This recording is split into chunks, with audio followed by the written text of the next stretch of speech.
Tahukah kamu bahwa bilah Garuda IKN menjadi kontroversi karena dianggap melenceng dari desain yang digadang-gadang? Netizen sering menyebutnya sebagai besi tua berkarat.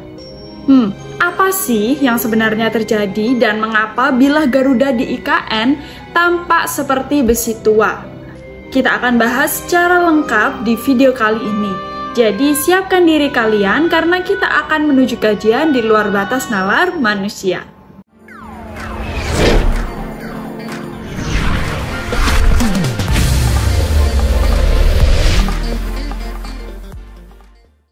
Konsep desain. Perancang desain bilah Garuda IKN adalah seniman dan desainer ternama Indonesia, Nyoman Nuarta. Dia dikenal sebagai salah satu perancang patung terbesar di Indonesia, termasuk patung Garuda Wisnu Kencana di Bali.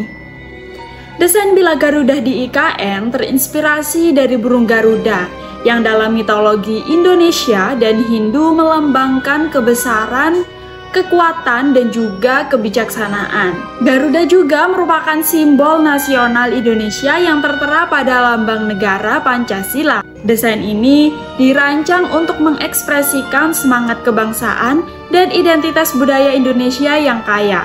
Bilah Garuda didesain dengan bentuk sayap yang megah dan terbentang, menciptakan efek visual yang kuat dan juga memikat. Sayap-sayap ini tidak hanya berfungsi sebagai elemen estetika, tetapi juga melambangkan perlindungan dan semangat kebangsaan yang melingkupi seluruh wilayah Nusantara. Bilah Garuda dibangun dengan skala yang sangat besar, menjadikannya sebagai salah satu landmark utama di IKN. Ukurannya yang besar ini dirancang agar dapat terlihat dari jarak jauh.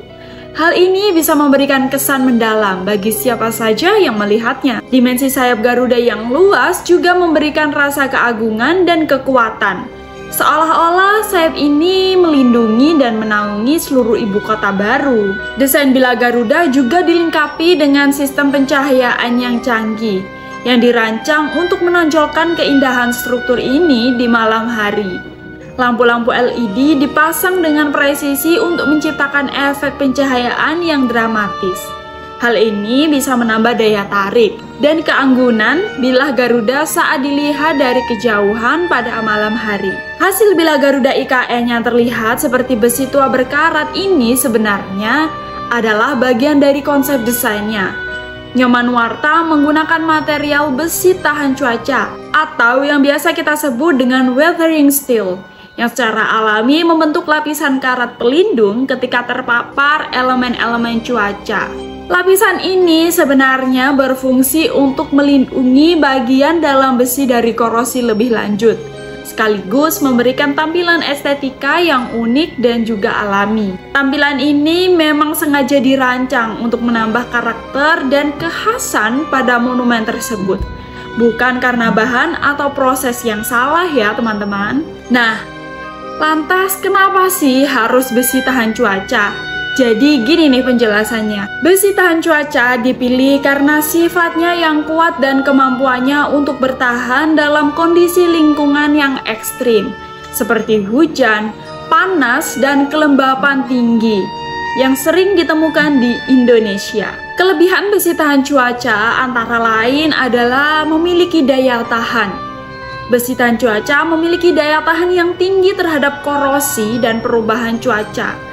Hal ini memastikan bahwa struktur bilah Garuda akan tetap kokoh dan indah dalam jangka waktu yang panjang tanpa memerlukan perawatan yang intensif. Jadi bisa lebih hemat dalam perawatan ya. Besi tahan cuaca memberikan tampilan yang unik, di mana permukaannya dapat membentuk patina alami seiring waktu.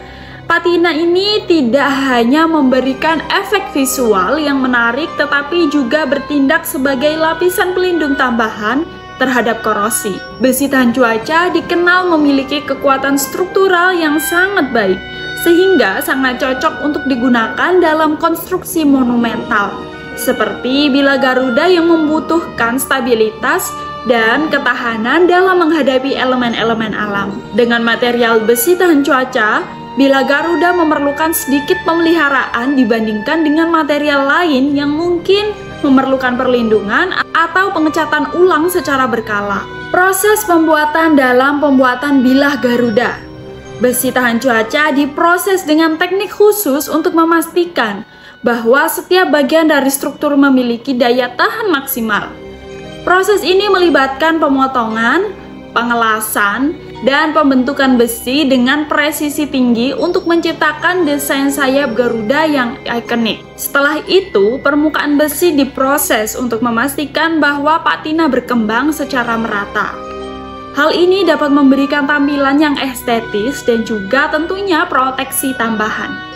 Contoh bangunan dunia yang menggunakan besi tahan cuaca. Tidak hanya di IKN, beberapa negara juga sengaja menggunakan material ini untuk monumen mereka.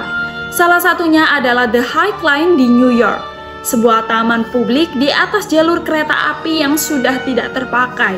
Di sana menggunakan besi tahan cuaca untuk elemen strukturnya karena bisa bertahan lama di cuaca luar ruangan sambil tetap terlihat menarik. Di Inggris, ada patung besar bernama Angel of the North di Gateshead, yang juga terbuat dari besi tahan cuaca. Patung ini tetap kuat meskipun terkena hujan dan angin setiap hari, dan tampilannya berubah seiring waktu, menambah daya tariknya. Selain itu, ada juga di Melbourne, Australia, bangunan Australian Centre for Contemporary Art atau yang biasa disingkat dengan ACCA juga menggunakan besi ini untuk fasadnya. Hal ini bisa memberikan kontras yang menarik dengan lingkungan sekitarnya. Semua contoh ini menunjukkan bagaimana besi tahan cuaca menjadi pilihan populer dalam arsitektur modern. Karena tidak hanya kuat, tetapi juga bisa menciptakan tampilan yang estetis dan berubah seiring waktu. Jadi gimana nih menurut pendapat kalian? Apakah sudah benar menggunakan material yang tahan cuaca atau ada material lain lagi yang menurut kalian lebih worth it dipakai di IKN? Tulis pendapat Anda di kolom komentar ya.